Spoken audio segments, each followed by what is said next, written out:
মহিলারা যদি অজু করা অবস্থায় কোনো পুরুষ দেখে ফেলে তাহলে কি অজু থাকবে? কাজা নামাজ কিভাবে আদায় করব? বাজনা ছাড়া নুপুর পরা যাবে কি না? মাঝে মাঝে প্রস্রাবের পর পিচ্ছিল তরল জাতীয় কিছু গেলে কি শরীর বা কাপড় নাপাক হবে? চলি আমরা প্রশ্ন উত্তর দেওয়ার পর্বে। আব্দুল মমিন জানতে চেয়েছেন, মহিলারা যদি অজু করা অবস্থায় কোনো পুরুষ দেখে ফেলে তাহলে কি অজু থাকবে? দেখুন ভাই আব্দুল মমিন, অজু করা অবস্থায় কোনো পুরুষ দেখলে অজু ভাঙবে এমন নয়, তবে সেটা যদি ইচ্ছাকৃত দেখেন তাহলে গুনাহ হবে, আর অনিচ্ছাকৃত হলে গুনাহও হবে না। কিন্তু এই দেখার সাথে অজু ভাঙার কোনো সম্পর্ক না, অজু থাকবে ইনশাআল্লাহ।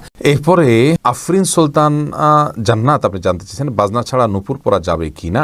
জীবন আপনি নুপুর পড়তে পারেন যদি সেটাতে বাজনা না থাকে এবং বাহিরে আপনি যখন পরে যাবেন সেটা আপনার পায়ে থাকতে পারে, কোনো অসুবিধা নেই।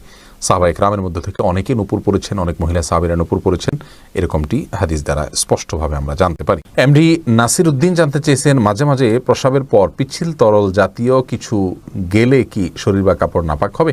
যদি শরীরে লাগে তাহলে সেই অংশটা ধুয়ে ফেলবেন, কাপড় লাগলে সেই অংশটা ধুয়ে ফেলবেন, বাস তাহলেই চলবে। নাপাক হবে যেটুকু লাগবে সেটুকু জায়গা। আফরিন মোল্লা আপনি জানতে চেয়েছেন, কাজা নামাজ কিভাবে আদায় করব? দেখুন, কাজা নামাজ আদায় করার পদ্ধতি হলো, যখন আপনি অনেকগুলো সালাত ছুটে যাবে তখন ধারাবাহিকভাবে পড়ে যাবেন, যতটুকু সম্ভব শুধু ফরজগুলো আদায় করে যাবেন, সুন্নাত আদায় না করলেও চলবে, এগুলো পড়ে ফেলবেন আস্তে আস্তে।